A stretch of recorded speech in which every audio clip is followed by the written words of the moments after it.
Hello, everyone. So today I want to talk a little bit about what's going on with the Supreme Court. Okay, so they just gave Trump two victories.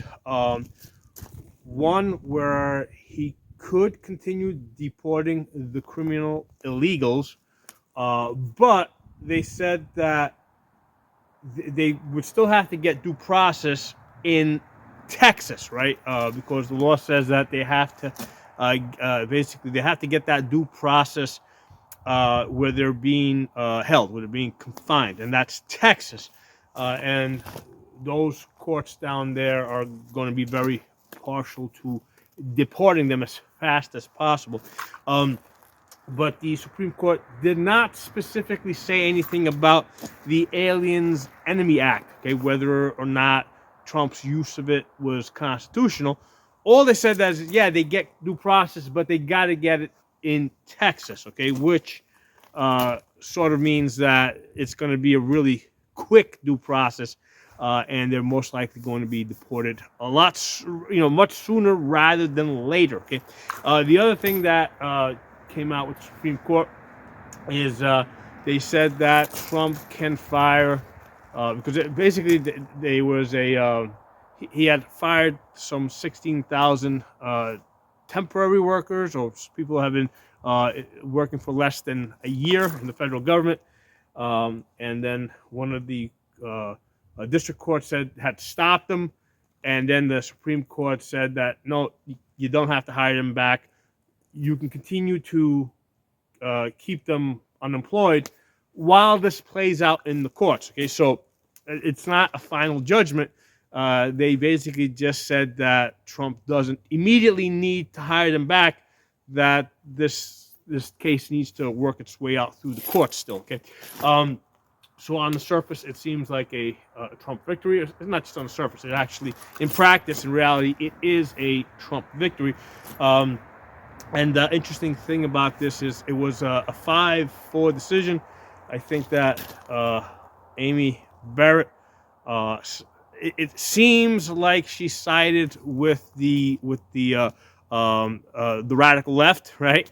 But and this is the thing I want to talk about in this video. Okay, so at that level, Supreme Court level, I mean, yeah, they may have gone in as Democrats or Republicans, but at that level, at that point, right, when they're on the court, I think that they realize that the Supreme Court really doesn't have any enforcement powers, and their primary goal, right, even above trying to decide cases, is to maintain the power of the Supreme Court. Okay, basically what people conceive as the power of the Supreme Court. Okay, because in reality, the way it works is Congress is really the most powerful branch of government. They get to make the laws, okay? They get to pass the budgets, okay? The executive branch basically has the guns, okay? They're the enforcement branch. However, the Congress gives a budget to the president, right? I mean, he ultimately has to sign off on it too, but it originates out of the Congress. And here's the thing, the Congress can remove the president from office, right? The president can't remove any members of Congress from office, right? So the Congress, they go through this process of impeachment, which means they indict somebody, and then they try him in the Senate, right? The guy gets something like 2/3 votes, so I think that's 67 votes. And they can remove any congressperson, any judge, the president himself. Okay, any of the treasurer and any of the secretaries. All these people can be removed by the Congress. So the Congress by far has the most power. But the thing is, there's so many of them, right? You got to get them all to agree to something, right? And it's really hard to get.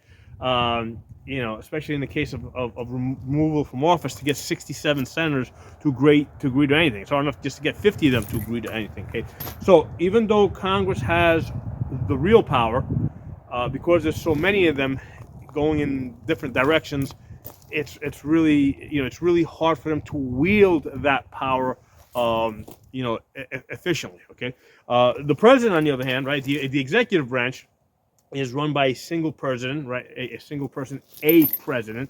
So the power that he has, he's able to wield it very effectively, right? And that power is basically the guns, right? That's what his power is. Um, Now, where's the judicial branch fall in this, right? They say that judicial branch is able to interpret laws, right? Um, so uh, the way it works is like if me and you go into court, right?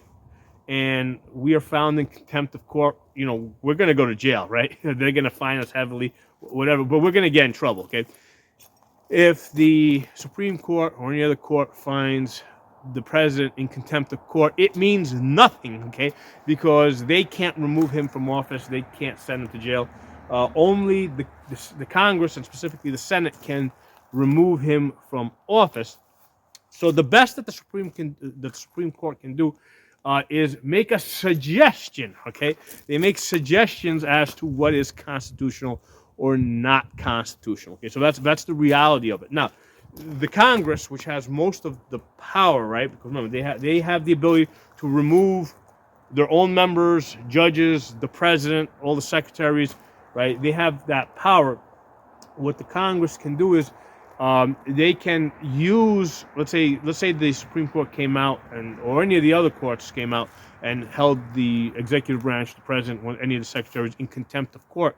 They can use that as an argument to try and persuade their own members to vote for removing this person. Okay, so at best, the Supreme Court can make a suggestion, okay, about what is constitutional, and then Congress would act on it if they could get all their members to vote in a certain way. Okay, so that's the reality of it, right? That's how that works. And the way I kind of see it is like, like there's three branches. You really need two branches to kind of gang up, on one of the other branches in order to really overpower it and enforce their will on it. Okay, so right now, right, you kind of have the Congress and the president on the same side, right?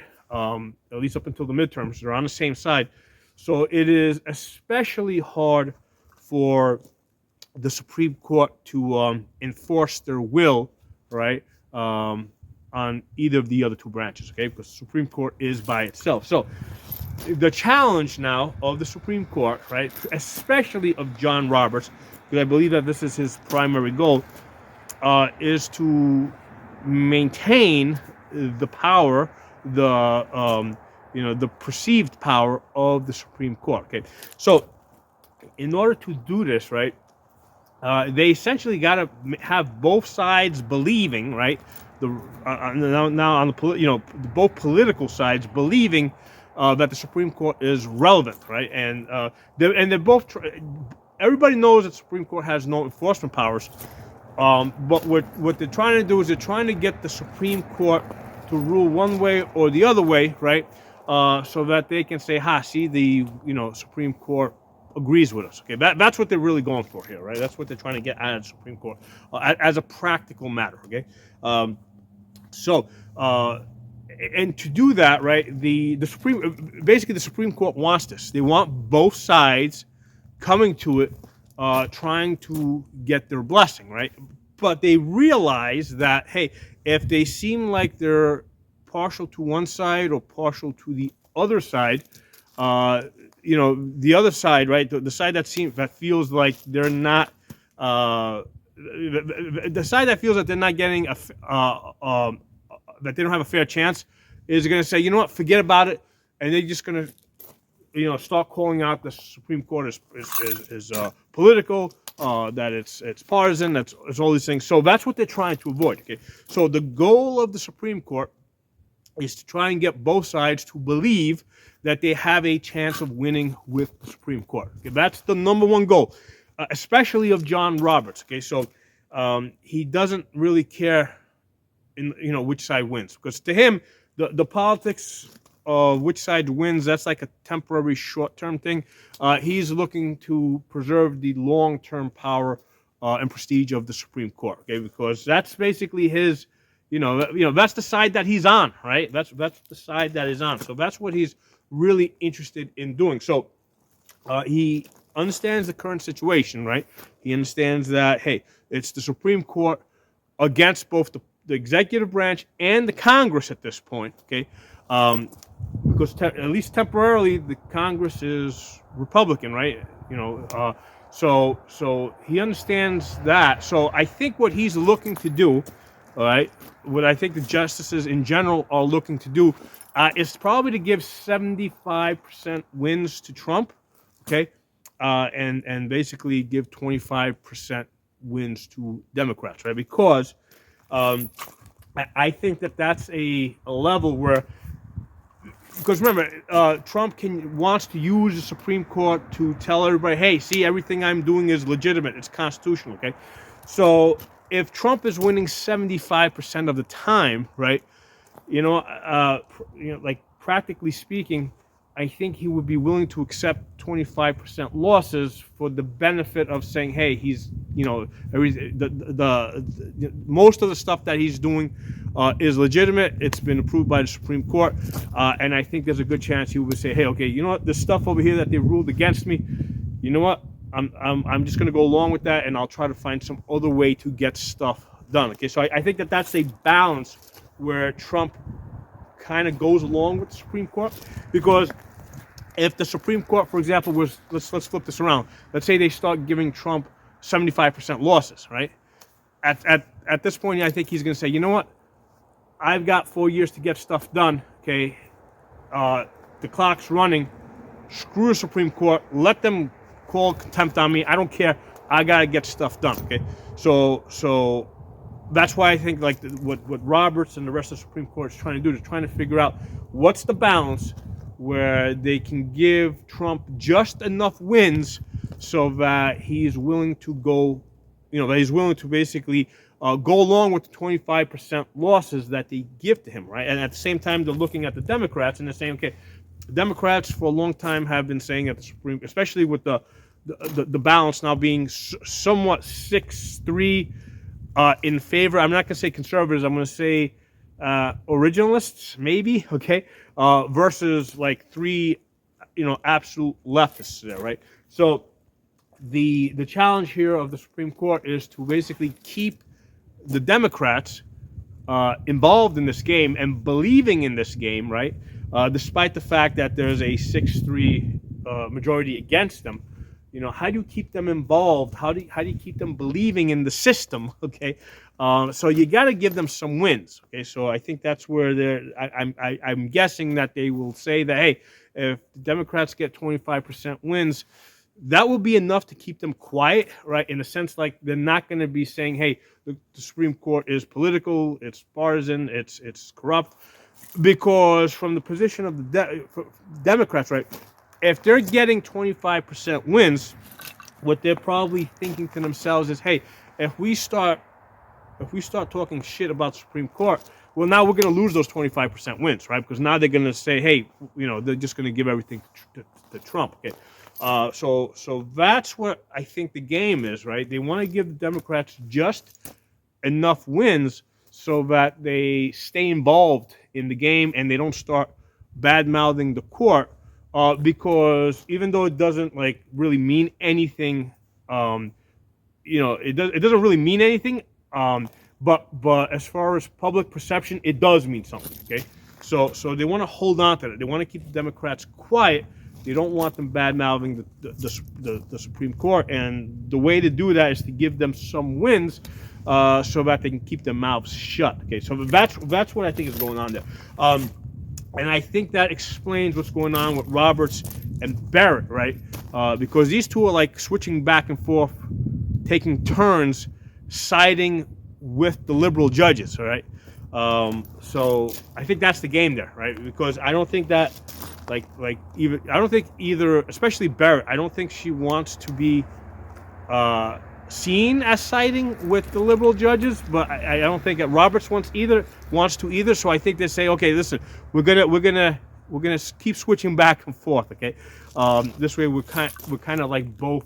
I think that the other 3 conservatives want nothing of that. Okay, So it's kind of like up to Roberts and Barrett to kind of give the Democrats some wins to keep them for them to feel like they have an interest in continuing to play this game with the Supreme Court.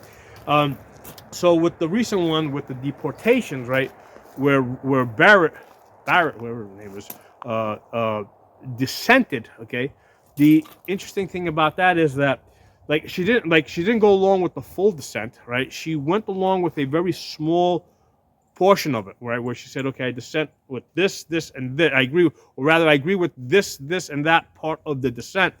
And basically, the part that she agreed with is that, hey, this is kind of being rushed. We should probably let it play out in the lower courts, get a final judgment, okay, before making making a decision. Okay, so she dissented based on that. Okay, not on if Trump is correct in using the Alien Enemies Act or not, but basically she dissented. She dissented based on the timing. Okay, so from Trump's perspective, he's only got 4 years to get stuff done. In reality, he's got 2 years to get stuff done, right?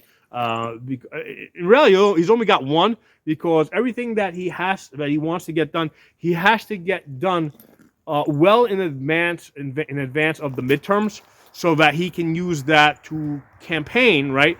In order to keep his party in power.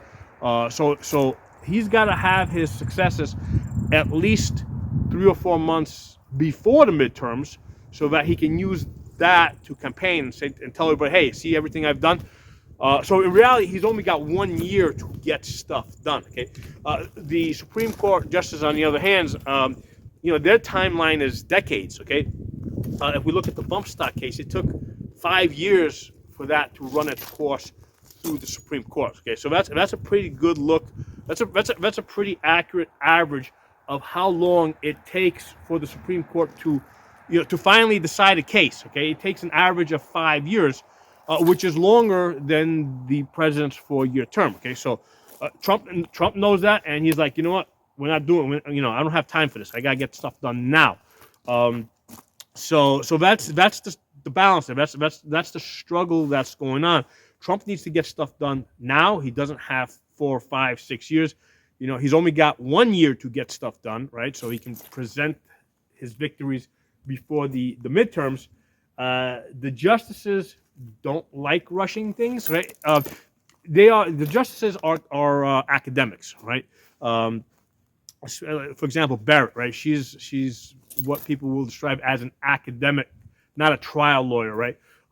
So in order for her to come to the right conclusions, she likes to see things play out in the lower courts, so she can read both sides. She wants to hear all the arguments. She wants to have as much information as she can, right? So 5, 6 years, 8 years sounds like a good timeline for her to be able to collect all the information. Okay, so that's obviously not going to work for Trump. But I just wanted to explain to you guys what's going on with these justices, and the difference in timelines, right? Because these are the things that are in conflict here.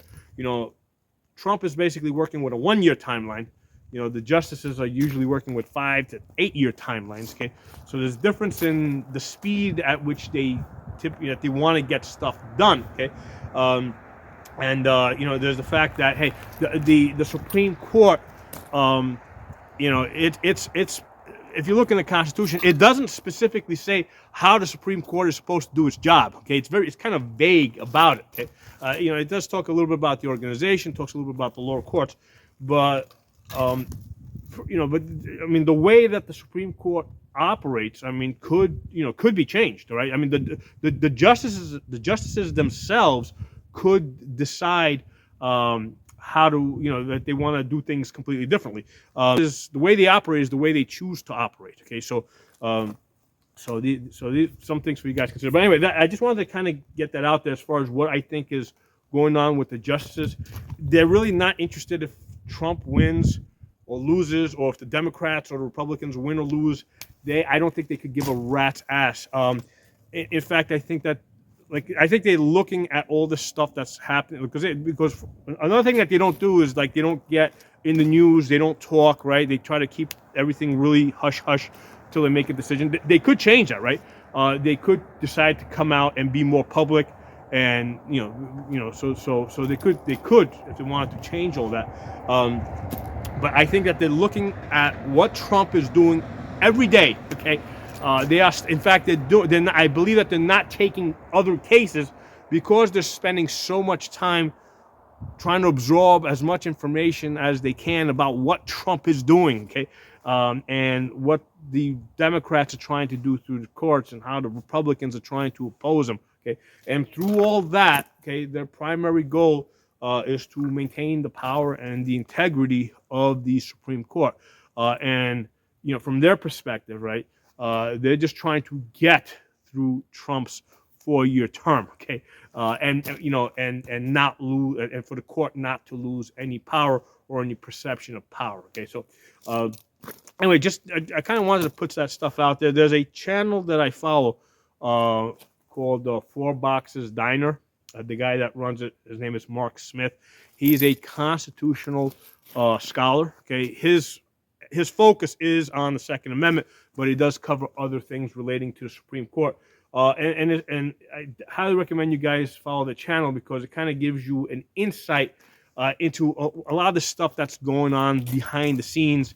And a lot of the stuff that I've presented in this video is stuff that I've gathered from that channel and also from some other legal channels that I follow. Okay, so drop some comments. Let me know what you guys think. I'll talk to you all soon.